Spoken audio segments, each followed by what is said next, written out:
I'm Christopher Hine, and this week we're talking about Hodoki. So Hodoki is our disentanglement methods. How do we stop someone from holding us? It's important to understand that in Hodoki, we're not trying to grapple with anyone. I don't want to grapple with someone. I just want them to not be able to grapple with me. So I'm just trying to clear them off of me. In Aikido, the idea is the other person's always bigger, stronger, faster, whatever than us. So they have a lot more ability than we do. And that could also come from skill. Maybe they're just more skilled grapplers than we are. So instead of investing a whole lot of time at getting better at grappling in Aikido, we have the Hodoki waza, which gets us out of that range, ideally. Now, if that didn't work out for you, you do need to understand jiu-jitsu. So jiu-jitsu is a valuable skill, but if we could solve the problem before it ever got to jiu-jitsu, in Aikido, that's ideally what we would like to have going for us. So the Hodoki are clearing methods. Last week we worked on Kata Dori and we talked about the basic fundamentals of that, or yesterday we talked about Kata Dori and the basic fundamentals of that. This week we're going to talk about Ryokata Dori and ushiro Ryokata Dori, so if they have both shoulders. And a lot of the same techniques will work as from Kata Dori, but we have a couple other things we need to account for. So I'm going to call Josh over here and we're going to go to work for you guys. Josh? All right, so we talked yesterday about Kata Dori. Today we're going to talk about Ryokata Dori and ushiro Ryokata Dori. Understand, for the most part, a lot of the things we do in Kata Dori will kind of work out for us in Ryokata Dori. But ushiro Ryokata Dori and Kata Dori have some other kind of things we can exploit, mainly ways that we can bind those two arms together. So it's the basic Juji principle where we're binding arms together.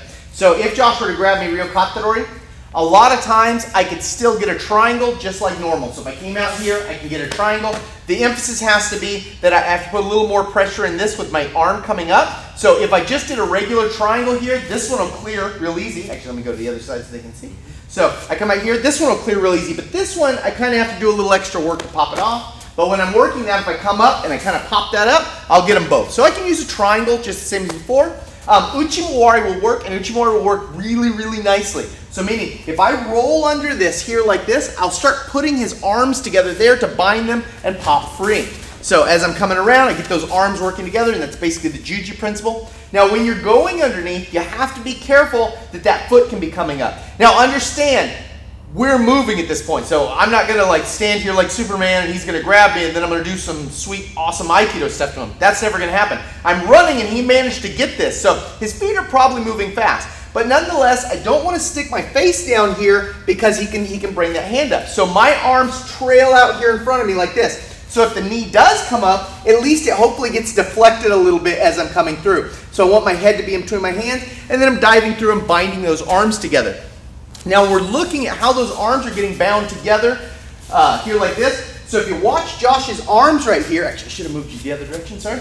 I'm trying to get those arms together like this, and I'm working them one against the other. So this one is being pushed against this one, and they're both working for me to get that free. Now of course when I'm popping free, I would prefer not to be in this position. I'd be trying to move here to get a hito me or an iri me position from that. So that's my goal. So whenever that's happening, I'm trying to bind one arm against the other and use them against each other. So that's how we would work our uchimawari. Now our sotomoris are generally not going to work for us. Now the reason for this is because this grip's really good, he can always kind of use it to track around. So as I'm pushing one off, he can always kind of track me. I might get away with the sotomori if I did it really fast and I was stronger than him, but if I'm not, I'm probably never going to get away with that. So I'm going to be stuck to more of using triangle options and uchimawari options, right? When we do that together, we call it ure mawashi, and that's to go around the arms themselves. Now the ure mawashi will also come up when we're in ushiro Ryokata Dori. So from this position here, my root idea is going to be to come to a 45, put pressure on this inside arm, and pull the other one free. So I'm going to go here, and that's what I'm looking for, is to get that completely free. So I'm applying, pulling this way, and applying pressure to this hand this way as I come up, and I'm looking to get that kind of escape. That's my general idea. Now when I do that, notice I go to the 45 position, basic hanmi, and we'll end up in an I hanmi that way. So as I come out, bang here, would be right here in this position, and I'm setting up that I hanmi, and I'd go from hito mi to iri mi here if I had my way. Now, if that doesn't work for us, so if I turn out here, then all I need to do is continue to follow up. So I go here, I'm going to put those arms together here, and I'm moving there. So I'm binding his arms together with that Juji principle again, and working for that ure mawashi. So I'm coming around those arms to twist them up. Same thing is happening from there. Now, along the lines, lots of other techniques might arise because of what he's doing. If he's really flexible or really rigid, all kinds of different stuff can happen. But those are the root techniques I'm using to clear myself and improve my position. So when he's got me here, I can use a lot of the general things I would use for Kata Dori, but I'm really working to try and get those arms bound up together, and that's going to be what will probably most decisively get me free. The same is true from the rear position. I'm going to try to just quickly pop off, but if he sticks with me, I'm going to go through that. Now, in this rear position, if I start to move this way, he could push me with this hand and pull with the other one. So notice what's happening is I'm trying to go this way. And as I'm trying to go, he's correcting that by going like this. Then I can slide to the inside. But again, I'm just pressing those arms together. That's what I'm trying to do, is get those arms together to get him to let go of me. If I can let him get him to let go of just one side, that's a big improvement in my situation. If I can get him to let go of both, that would be really, really good, right? So these are the basic ideas I'm going to be using when we're looking for Hodoki from either Ryokata Dori or Ushiro Ryokata Dori.